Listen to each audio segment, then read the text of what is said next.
Saya agak meragukan terkadang dengan pernyataan-pernyataan saudara ini, yang terkadang tidak konsisten. Seperti misalnya, pada tanggal 5 Maret 2024, saudara mengatakan bahwa Pilpres 2024 sama seperti Pilpres 2019. Berapa hari kemudian tanggal 22 April 2019, saudara mengatakan 2024, pelaksanaan pemilu kali ini jauh lebih buruk dari pemilu-pemilu sebelumnya, bahkan lebih buruk dari pemilu di era Orde Baru.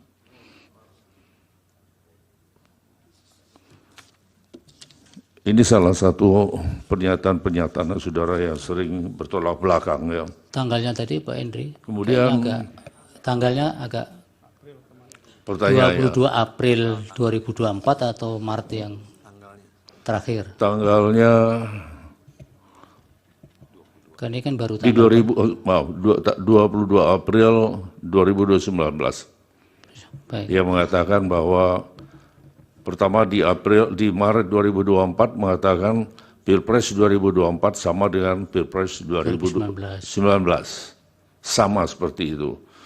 Tapi di 2019 dia mengatakan bahwa pelaksanaan pemilu kali ini jauh lebih buruk dari pemilu sebelumnya. Bahkan lebih buruk dari pemilu di era Orde Baru. Artinya, kalau kita lihat di sini, bahwa pemilu sekarang ini masih jauh lebih buruk.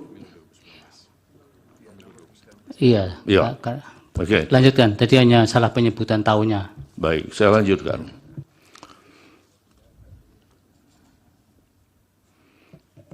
Ini siapa yang lanjut?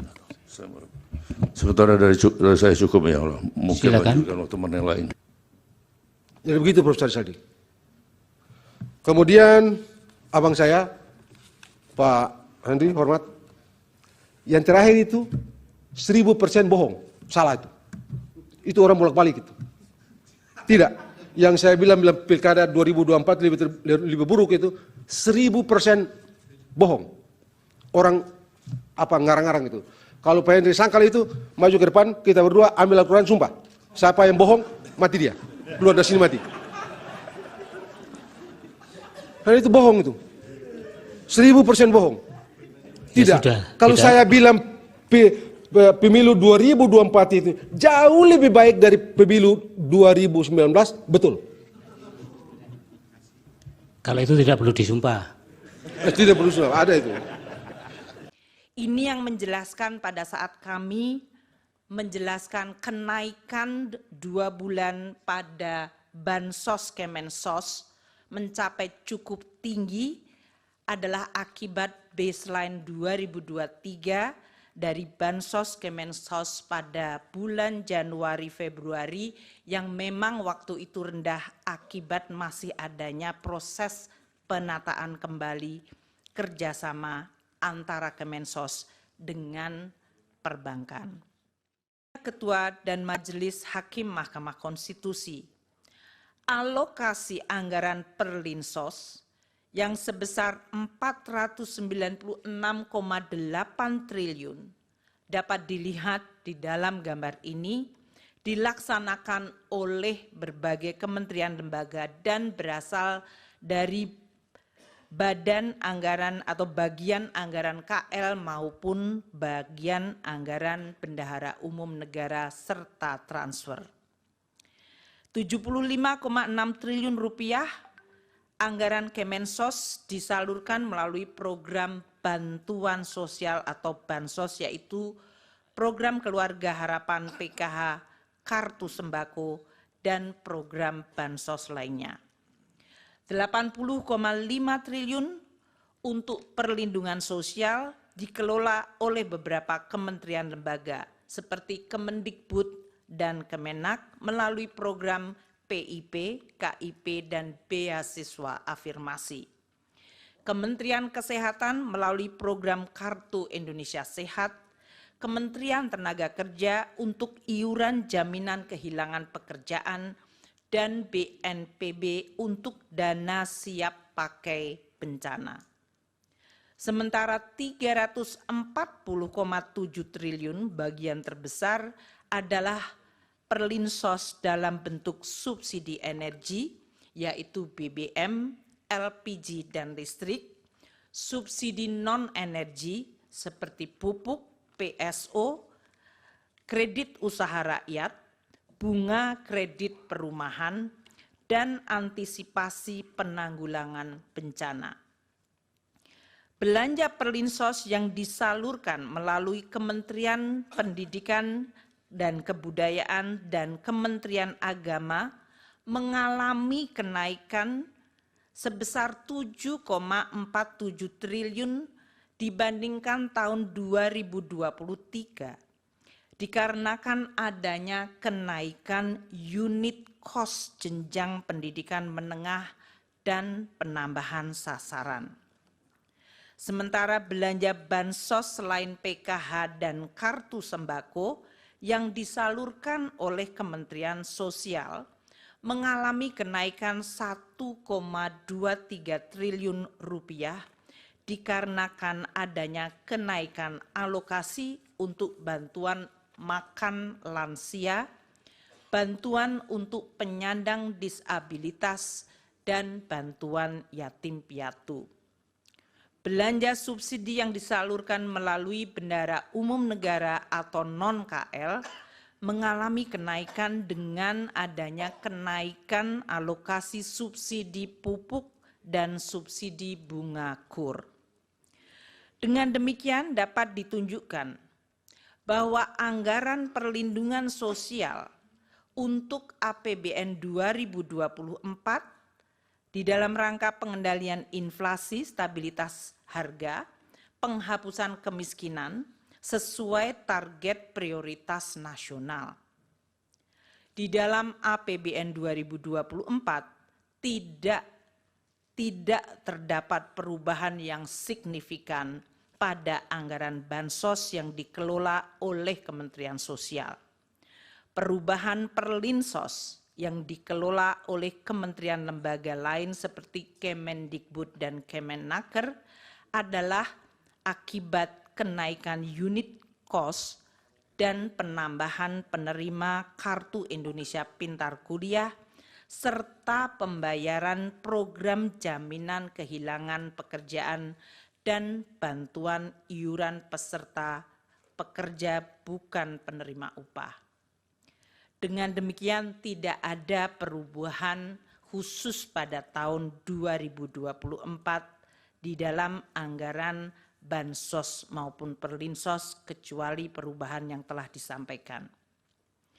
Yang Mulia Ketua dan Majelis Hakim Mahkamah Konstitusi, izinkan kami menjelaskan realisasi penggunaan anggaran perlinsos sampai dengan Februari 2024 yang dalam hal ini dianggap sesuai dengan lini masa pemilu Capres dan Cawapres serta pemilihan legislasi pada Februari.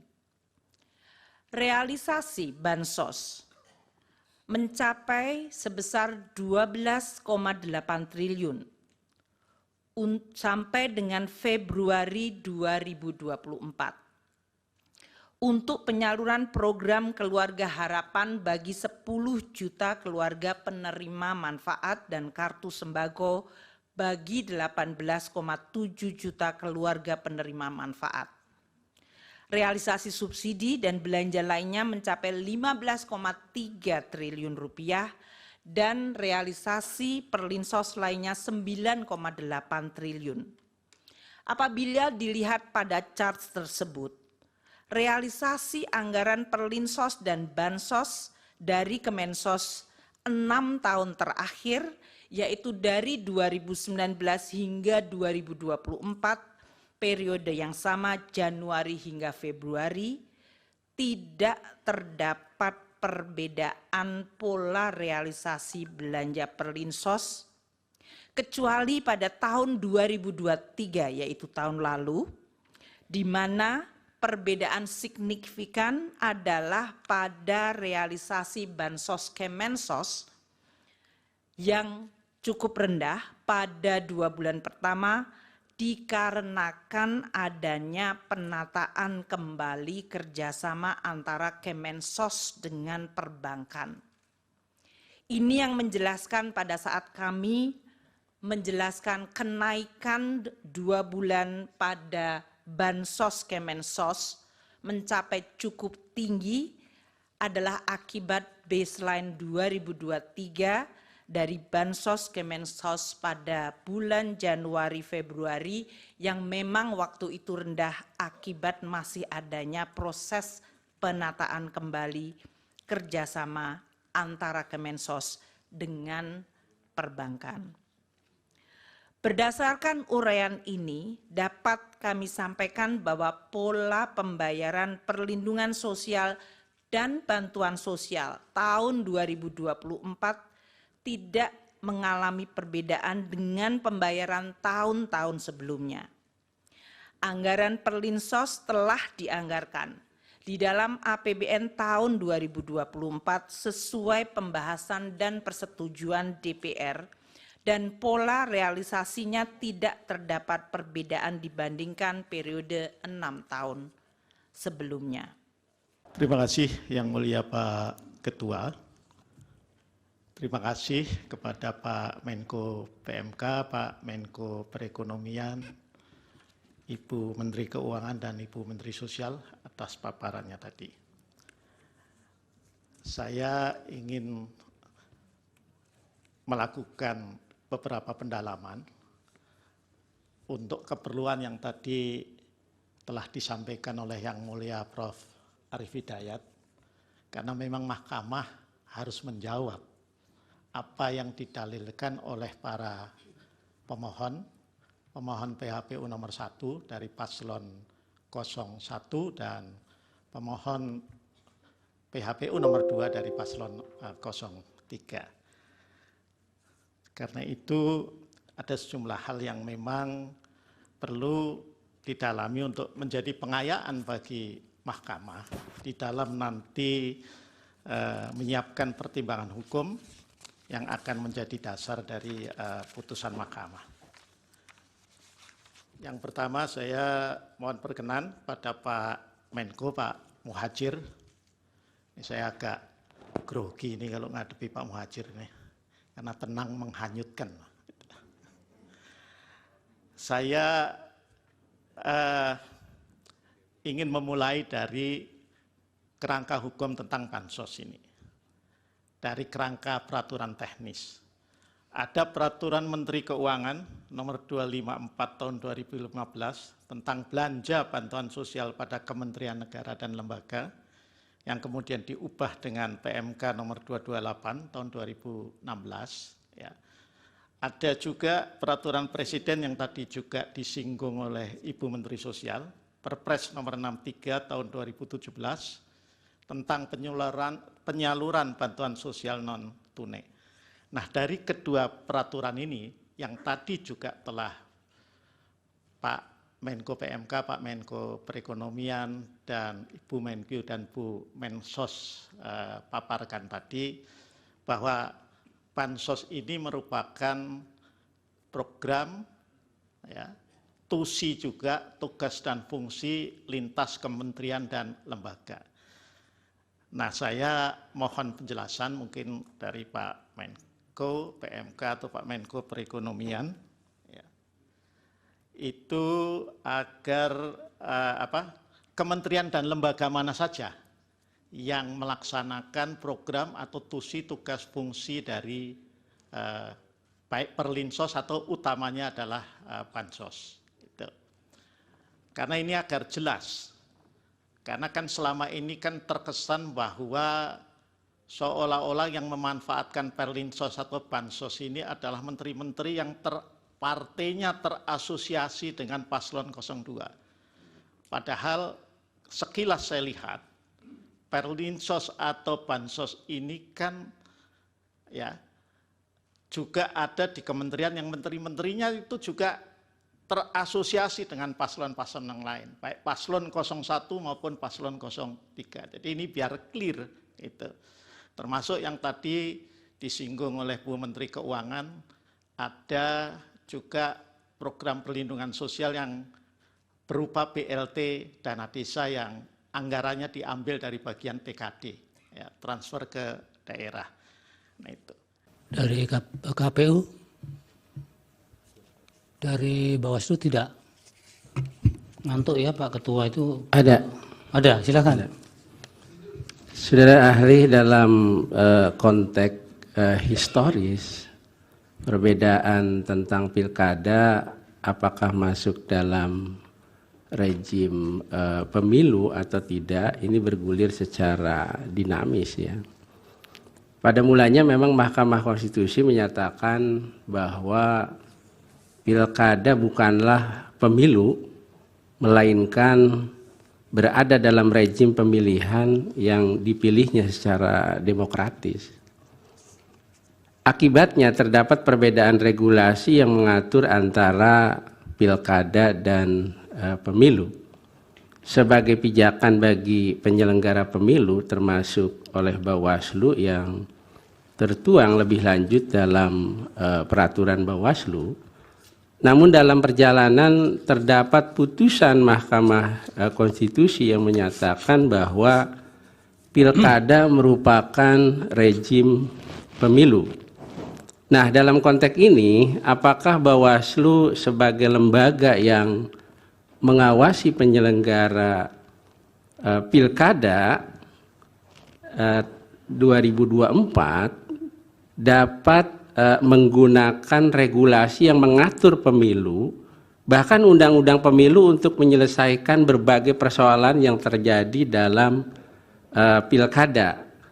Nanti mohon ahli bisa pencerahannya dalam konteks perspektif historis yang tadi saya sampaikan. Demikian. Baik, dari Hakim Yang Mulia Pak Arsul.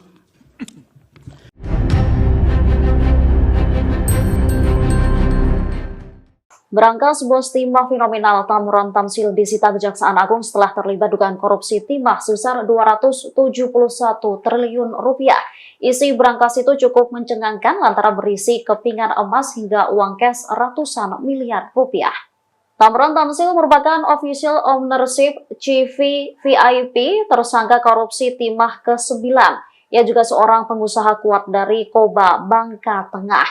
Setelah ditetapkan sebagai tersangka dan ditahan Kejagung, kekayaan Tamron saat disita pun disorot. Lebih dari puluhan miliar uang cash disita dalam bentuk rupiah, jutaan dolar Amerika dan dolar Singapura. Rinciannya ialah uang dengan mata uang rupiah sebesar 83 miliar lebih. Kemudian ada 443.400 dolar Singapura. Kemudian ada 1.547.400 dolar Amerika dan 1.840 dolar Australia. Selain uang tunai ditemukan pula emas logam mulia seberat 1.062 gram.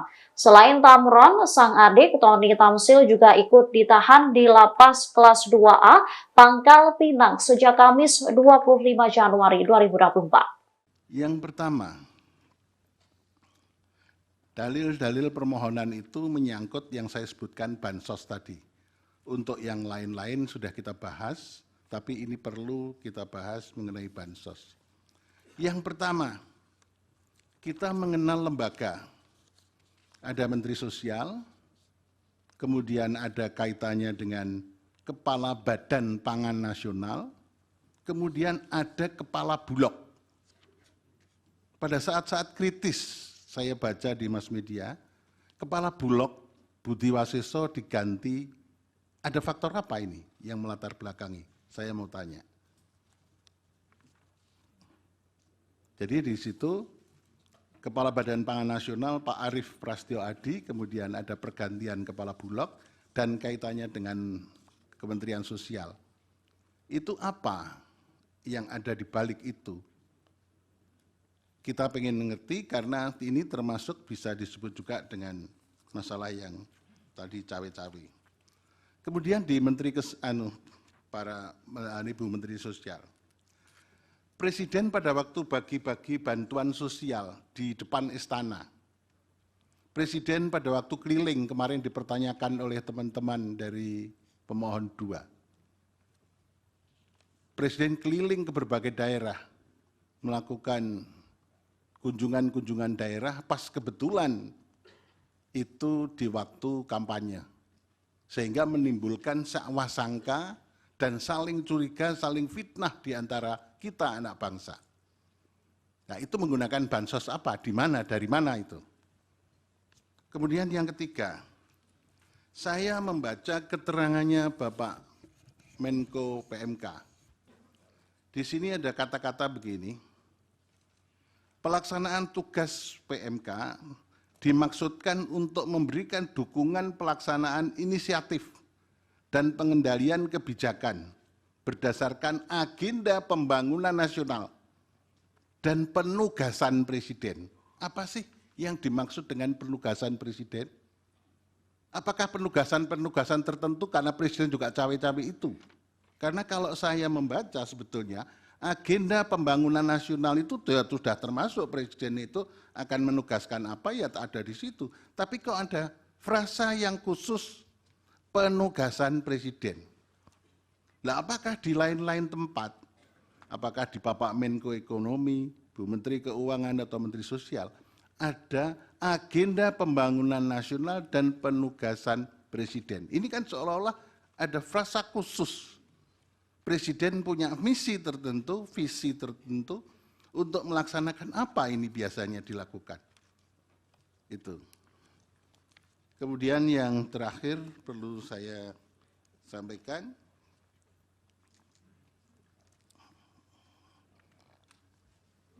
iya.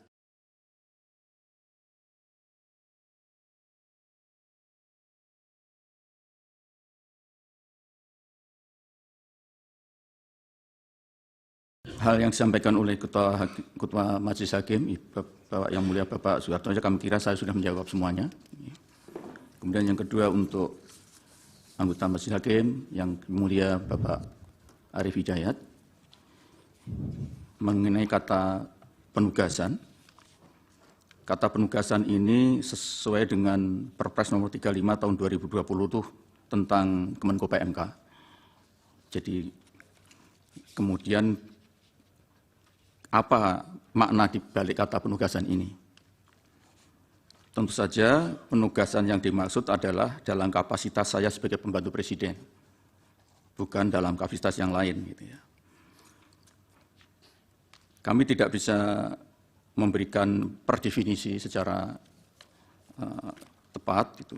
Tetapi sebagai contoh saja, di samping kami ini melaksanakan tupoksi yang sudah ada di dalam Perpres, kami juga melaksanakan tugas-tugas di luar tupoksi kami. Biasanya tugas-tugas itu adalah yang berkaitan dengan tugas yang sifatnya lintas sektoral, sehingga tidak per definisi tidak bisa dipastikan itu tugasnya siapa.